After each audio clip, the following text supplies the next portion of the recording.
कोई भी प्रधानमंत्री डरे उन लोग को खुली छूटे नहीं देता था कि परमाणु भड़काइए, क्योंकि अगर फूस हो गया, देखिए भड़क के सक्सेस हो गया तो किसी की बात की औकात नहीं फिर कुछ बोले, भड़का दीजिए उसको, उसके बाद कौन सी बोलता है, ले तो कौन सी नहीं, लेकिन अगर भड़काए और फूस कर गया तब तो पिटा जाएंगे।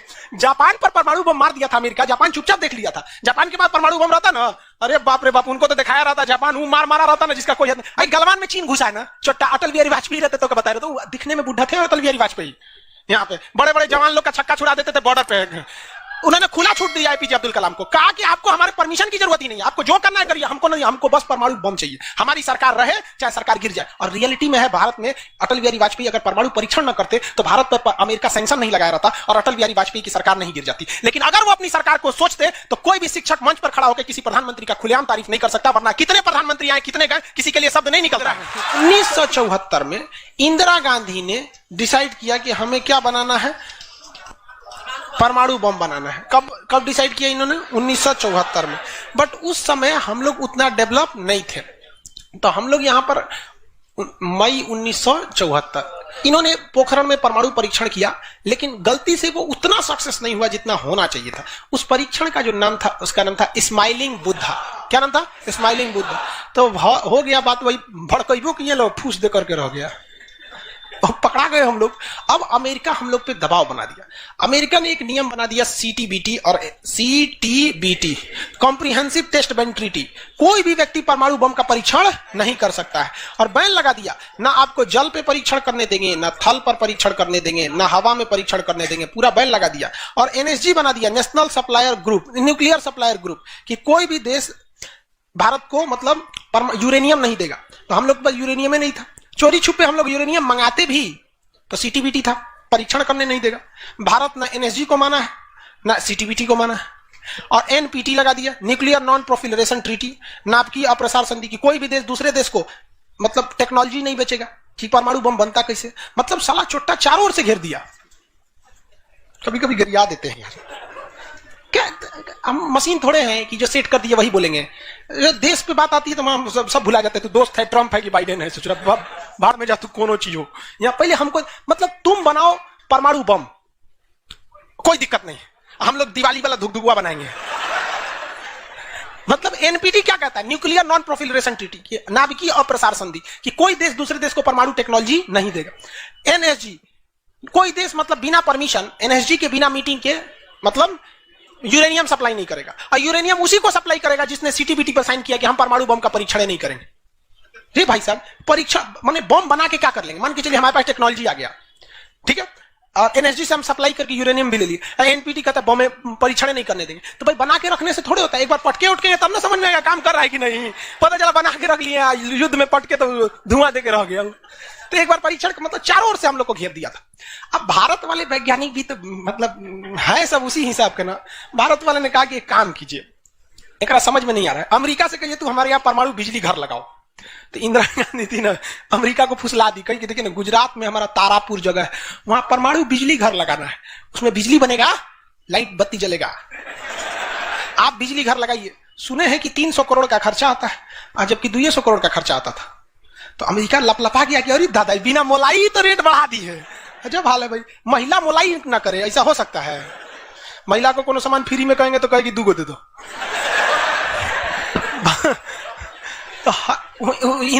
अमेरिका ने सहयोग कर दिया, हाँ हम पूरा परमाणु बिजली घर बना देंगे, बिजली बनेगा आपके यहाँ, भुक लाइट जलेगा एकदम। तारापुर में 1972 में बिजली घर लगा दिया। अब बिजली घर चलेगा कैसे? इंदिरा गांधी हमारे यहाँ यूरेनियम नहीं है, एक काम कीजिए, जो बिजली घर लगा है ना उखाड़ के ले जाइए अपना, ठेका कैंसिल का। अरे पगली कही के तो पैसा दे, तो पैसा कौन सी का, ये तो कौन सी तू बनी ले एनएसजी कि हम यूरेनियम नहीं देंगे, का चाह तुमको दे देंगे, कोई दिक्कत नहीं। अब वो यूरेनियम लिया था हमें बिजली घर में भड़काने के लिए। अरे भैया तू ले आओ ना, हम लोग ने डिसाइड करेंगे इसको भड़काना किधर है।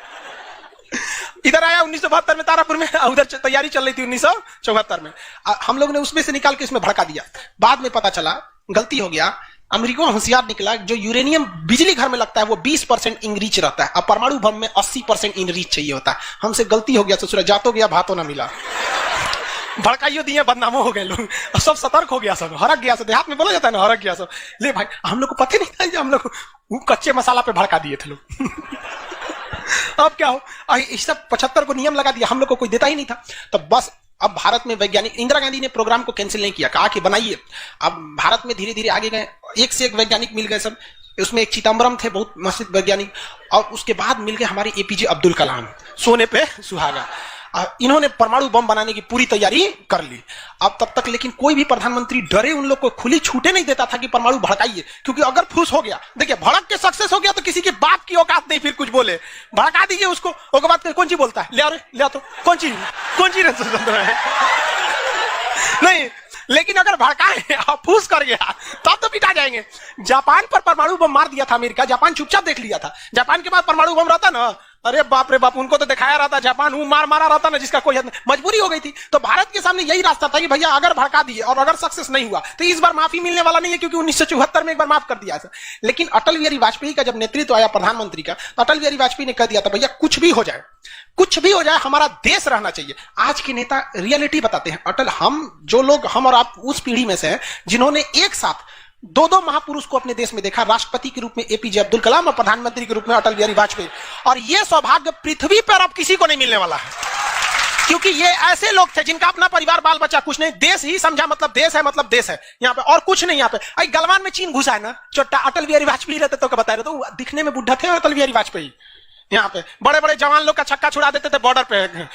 उन्होंने खुला छूट दिया एपीजे अब्दुल कलाम को, कहा कि आपको हमारे परमिशन की जरूरत ही नहीं है, आपको जो करना है करिए, हमको नहीं, हमको बस परमाणु बम चाहिए, हमारी सरकार रहे चाहे सरकार गिर जाए। और रियलिटी में है, भारत में अटल बिहारी वाजपेयी अगर परमाणु परीक्षण न करते तो भारत पर अमेरिका सैंक्शन नहीं लगाया रहता और अटल बिहारी वाजपेयी की सरकार नहीं गिर जाती। लेकिन अगर वो अपनी सरकार को सोचते तो कोई भी शिक्षक मंच पर खड़ा होकर किसी प्रधानमंत्री का खुलेआम तारीफ नहीं कर सकता, वरना कितने प्रधानमंत्री आए, कितने गए, किसी के लिए शब्द नहीं निकलता है। तो इतिहास हमेशा याद रखिएगा, आपको न्यौछावर करना पड़ेगा। यहाँ पर ऐसे चमचागिरी करने से किसी का नाम लेता आदमी, लेकिन विरोधी भी जिनका नाम लेते हैं, ऐसे महापुरुष थे अटल बिहारी वाजपेयी, एपीजे अब्दुल कलाम। कोई है जो गिर जाएगा?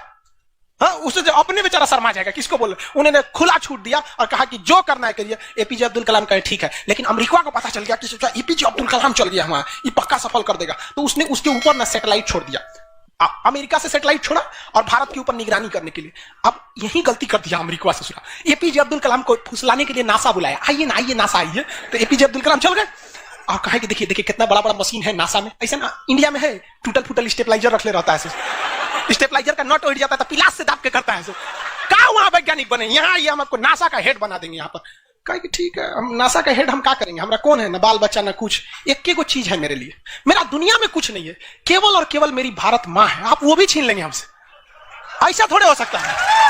उन्होंने कहा नहीं, और यहीं से थोड़ा उससे गलती हो गया। वहीं पर उन्होंने देख लिया था कि अमेरिका ने भारत के ऊपर क्या लगा रखा है, सैटेलाइट मॉनिटरिंग के लिए, और वहां पे उसने अमेरिका की सबसे बड़ी गलती हो गई। यहां आने के बाद उन्होंने बता दिया, देख भैया हम जो काम कर रहे हैं ना, सारा अमेरिका क्या कर रहा है, सैटेलाइट से देख रहा है, तो सब वैज्ञानिक का असर ले, भड़काने से पहले तैयारी करना पड़ता है 1.5-2 महीना की। अब क्या किया जाए, तो कहा कि देखो भाई, इस अमेरिका की जो सैटेलाइट जाता है ना, दोबारा घूम के आने में ना लगभग 1-1.5 घंटा का गैप हो जाता है। इसी बीच में जो करना है करो। कहा कि 1.5 घंटा में कौन सी करेंगे।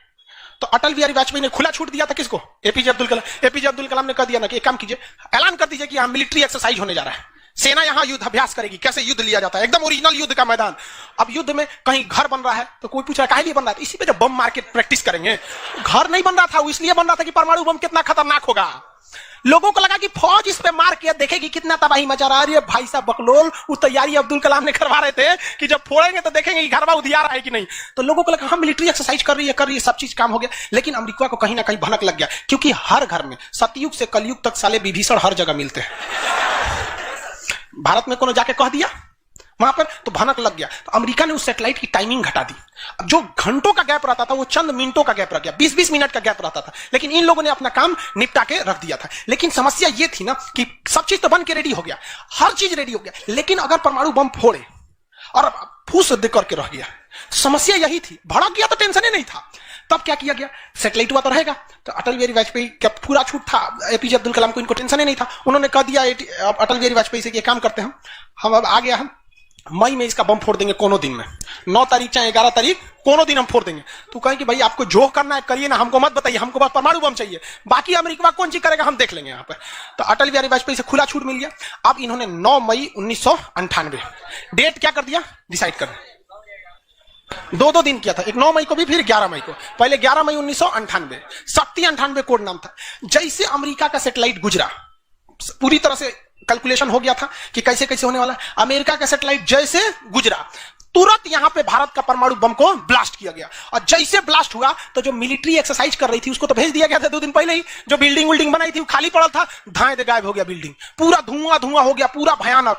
अब परमाणु बम क्या हो गया, लगभग सफल हो गया। वैज्ञानिकों को लग गया था सफल हो गया, लेकिन भाई अब ये फोड़े, अभी कैसे पता चल जाएगा सफल हो जाएगा? आप अंदाजा ना बता सकते कि भाई इतना तबाही एक अच्छा ही बम ला सकता है। लेकिन तब तक सैटेलाइट उसका घूम के आ रहा था और पकड़ लेता तब क्या होता? मान के चलिए पकड़ लेता, अब पता चला कि सफल ही नहीं हुआ, खाली धुआं कर दिया, गड़बड़ हो गया। तुरंत अटल बिहारी वाजपेयी को फोन किए एपीजे अब्दुल कलाम कि तुरंत आप मौसम विभाग को कहिए कि राजस्थान में भयानक तूफान आया है, कोई नहीं जाएगा।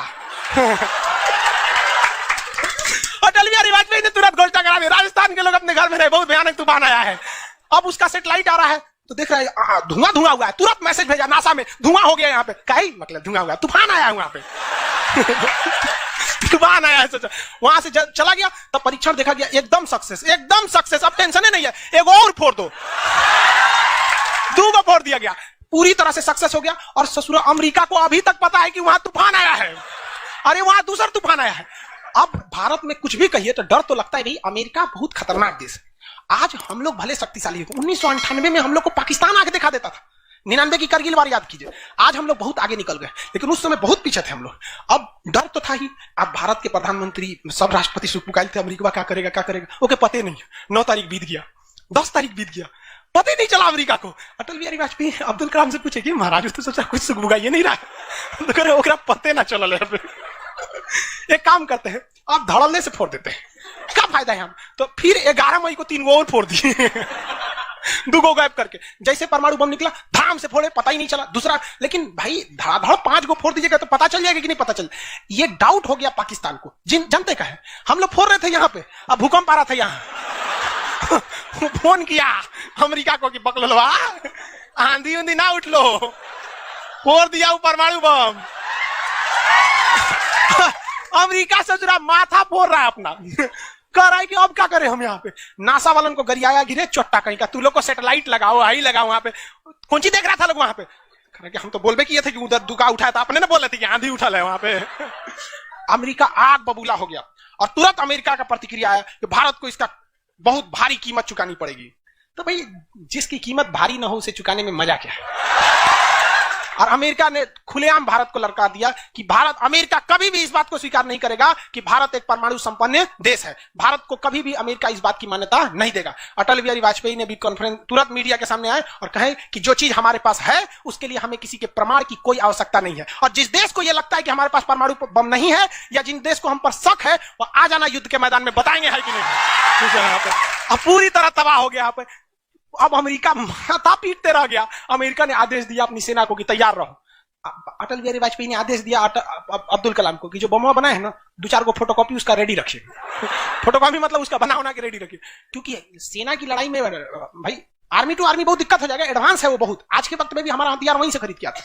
भारत ने भी डिसाइड कर लिया कि जो होगा आपकी परमाणु बम से होगा। अमेरिका भी डर गया कि ना भाई इससे लड़ना ठीक नहीं है। पाकिस्तान वो बम बना के रख ले था, डरे नहीं फोड़ रहा था। 1 हफ्ता तक देखा कि भारत को क्या हो रहा है, देखा कि कुछ नहीं हुआ, इहो चुप पे फोड़ दिया। अमेरिका एकदम ककुआ गया, एकदम कह रे चोट्टा कहीं का तू क्या फोड़ा रे? तो पाकिस्तान में झाड़ दिया अमेरिका को कि हमरे बोलेंगे कमजोर जान के, फोड़ ले आपके आप बाई तो एक नहीं बोलेंगे यहाँ पे, हम कमजोर है तो हमरा बोल देंगे। एक काम कीजिए आप भारत को जो सजा दीजिएगा हम भी वही सजा काट लेंगे। सोचो हमरे पे खेल गया। हम ही लोग पे खेल गया पाकिस्तान। अब भाई अमेरिका टेंशन में आ गया। अमेरिका ने भारत पर एम्बार्गो और प्रतिबंध लगा दिया, जैसे अभी सऊदी अरब पर प्रतिबंध लगा दिया। कल के वीडियो में बताए थे, सऊदी अरब का डस्टबिन बना दिया वहां के। तो वहां पर अमेरिका ने भारत पर प्रतिबंध लगा दिया, कोई देश भारत से सामान नहीं खरीदेगा। जो चीज जरूरत की थी सब चीज पर बैन लगा दिया। भारत की अर्थव्यवस्था डूब गई, पाकिस्तान की भी अर्थव्यवस्था डूब गई, लेकिन भारत को बचा लिया भारत के 55 लाख कुशल कारीगर जो विदेशों में काम करते हैं। आप प्रतिबंध लगाइएगा भी तो पूरी दुनिया का कारखाने ठप हो जाएंगे, क्योंकि हर जगह भारत के वहां वर्कर काम करते हैं। और अमेरिका या सीबीएसई वाले जो वर्कर होते हैं वो स्पेशलिस्ट होते हैं। पेंट मारता है तो पेंटे मारेगा। भारत का मिस्त्री मल्टी टैलेंटेड होता है। पेंट मार रहा है उसको एक काटी ठोक दो तो बिजली वाला काम कर दे, तो हाँ तार और घींच देते हैं। मल्टी टैलेंटेड होता है और काम भी बहुत ज्यादा करता है। काम हम जब 5 बजे कर देगा तो आदमी अच्छा बोरा नीचे उतार दो, तो ये सब बड़ी काम कर देता है। मेहनती होता है सर, कोई दिक्कत नहीं है उन सब में। खाना नहीं भी है तो कोई दिक्कत नहीं, निकालेगा तो कोई नहीं है, चालू। तो पूरी दुनिया से भारत को पैसे आ रहे थे, पूरी दुनिया भारत में क्या, भारत के हजारों वर्कर लाखों काम कर रहे थे, भारत में पैसा आ रहा था, तो हमारी अर्थव्यवस्था पे उतना भयानक प्रभाव नहीं पड़ा। लेकिन पाकिस्तान की अर्थव्यवस्था तबाह हो गई। इसकी यहाँ के कोई वर्कर को ले भी नहीं जाता है। अरे छोटा कम मार करेगा, कोई ठीक है नहीं है यहाँ पर। ये सब इतने बड़े बैल होते हैं सब पाकिस्तान वाला। अगर पाकिस्तान के एक मोहल्ला से 5 आदमी विदेश गया है ना, वहां अच्छा से हंसी खेसी से ड्यूटी कर रहा है, अगर उसके परिवार में यहाँ झगड़ा होगा ना, तो दोनों वहां झगड़ा कर लेगा सर। तो अब्बा काहे मर लो हमारी खाला को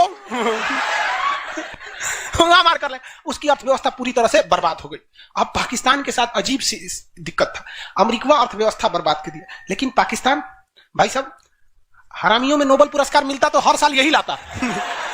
इसने कहा कि एक काम करते हैं, अमेरिका ने हमको ऐसा बर्बाद किया है कि परमाणु बम होने के बावजूद हम तड़प के रह जा रहे हैं, हम भी अमेरिका को तड़पाएंगे। यह कहता है ना कि हम किसी से खरीद नहीं सकते हैं, व्यापार नहीं कर सकते, एक काम करते हैं, हम परमाणु बमें बेचते हैं। सजरा उत्तरी कोरिया को बेच दिया, किंग जोंग पगला को देखे, उसका टेक्नोलॉजी पाकिस्तान दिया है, सद्दाम हुसैन को, ईरान को, सबको बेचने लगा कि सारा थ्योरी ले आके देखता था कि देखिए ऐसे ऐसे परमाणु बम बनता है, लीजिए 20 करोड़ दीजिए जाइए। अब अगला हिसाब, 1 महीना तो काटेगा आदमी, अगला हिसाब देखे। अमेरिका कर रहा है, पाकिस्तान में छोटा क्या कर रहा है, क्या कर रहा है, मरे हम भूखे, मरे, आप प्रतिबंध हटा दीजिए, नहीं तो हम इसको फेसबुक पे डाल देंगे।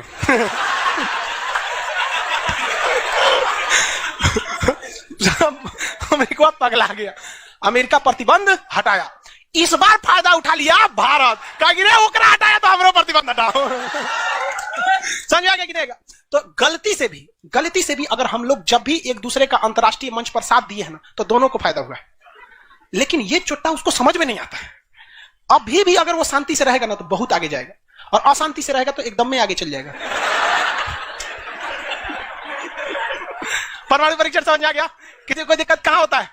पोखरण में। आज भारत परमाणु संपन्न है या नहीं है? प्रमाण की आवश्यकता है नहीं।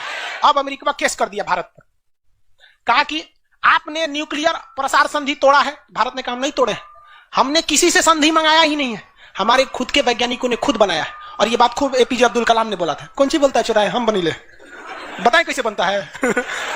कहा कि अच्छा ठीक है, ये नहीं है, लेकिन आपने यूरेनियम तो चोरी से मंगाया। कहा चुप, चट्टा कहीं का चोरी से मंगाया। हमारे केरल में यूरेनियम निकलता है, जादूगोड़ा की खान झारखंड से निकलता है, उसी से हम बनाए। हम किसी से भीख नहीं मांगे हैं, हम हिंदुस्तानी हैं लोग, यहाँ पे भीख में तो हमें कुछ भी नहीं चाहिए।